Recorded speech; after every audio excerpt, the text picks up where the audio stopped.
Because of disease, loss of culture, and the overall mistreatment of the Native Americans, their removal from their homelands east of the Mississippi River to the unknown territory in the West was one of the most unjust and dark times in U.S. history.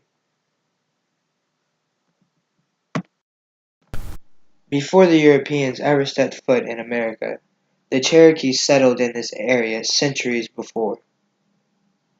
This area was their home, and they knew no other land. But yet, according to Cherokee descendant Gale Ross, the removal of the Indians was Andrew Jackson's first priority as president. In fact, Jackson thought that all agreements to preserve the Cherokee land no longer were valid and that the U.S. had the right to their land by eminent domain. Some Cherokee who saw Jackson's aggression towards the removal of Indians as a threat decided to migrate west of the Mississippi, but most chose to stay in faith of documents that would protect them, such as the Hopewell Treaty, that stated that the Indians had a right to their land forever. Even though the Cherokee were able to protect their lands, the final straw was Georgia passing the act that made the Cherokee territory subject to Georgia law.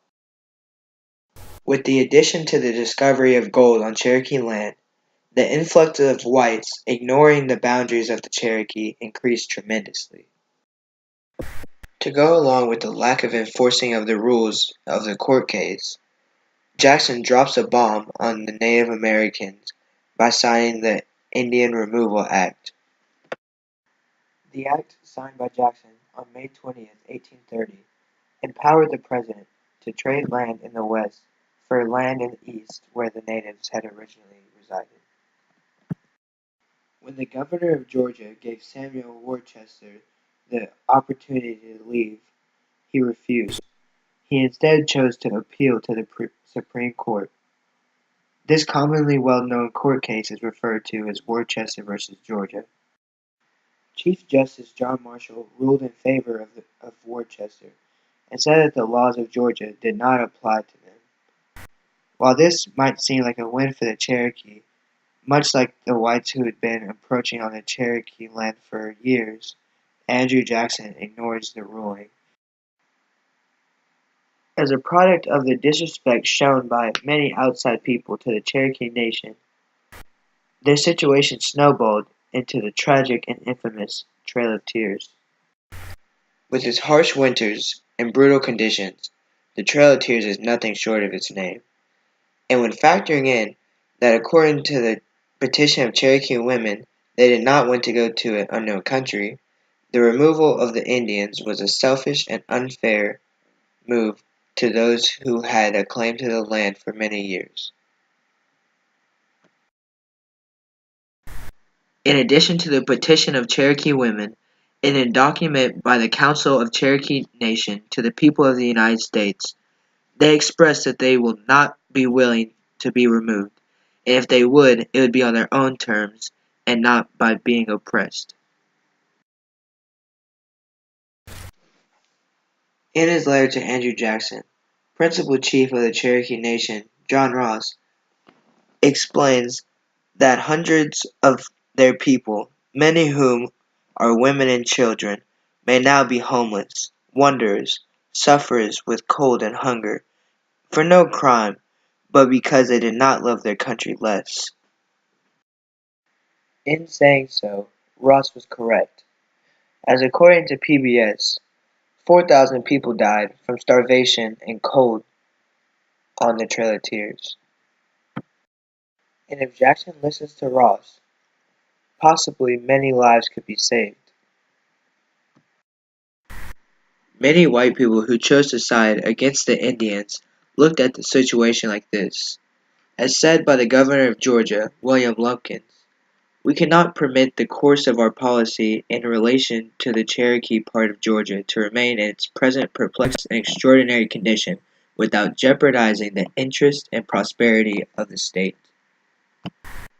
While Lumpkin's argument may seem substantial, what he is failing to realize is that if the natives stay in Georgia, no real harm is done, but removing the Cherokee from their homeland will prove to be detrimental to the Cherokee culture.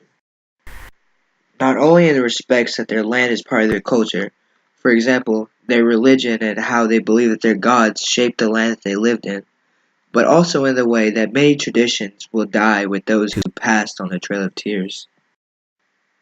Even though Thomas Jefferson was a supporter of the Indian removal, at least he was in it for the benefit of the Native Americans. Jefferson truly thought that the food supply as far as wild game had been depleted, and that moving west of the Mississippi River was promising for transferring from a hunting and gathering culture to more of an agricultural food source. According to Thomas Jefferson, it was that in this way that you will also raise many children. You will double your numbers every 20 years, and soon fill the land your friends gave you. William Penn's viewpoint of the removal of Indians can be seen in his excerpt from November of 1829. Penn himself, a Quaker leader and advocate of religious freedom, writes that the removal of any Native Americans is an act of oppression and therefore is unjustifiable. Because of people like William Penn and Thomas Jefferson, it is evident that people's viewpoint on whether or whether not the Indians should have been removed was not a matter of race and religion, but a question of morality. All men and women who stood up for the Cherokee, and all Indians for that matter, have a higher level of moral consciousness than those in favor of the removal of the Indians, who mostly had selfish motives. In the end, the removal of many groups of Native Americans still remains one of the most frowned upon aspects of our past. Despite the mass death, sickness, and loss of culture that transpired during this event, one positive that can be taken from it is that we humans learn from our mistakes. And now we know that such a great tragedy can never be repeated, and we know never to treat people like this again.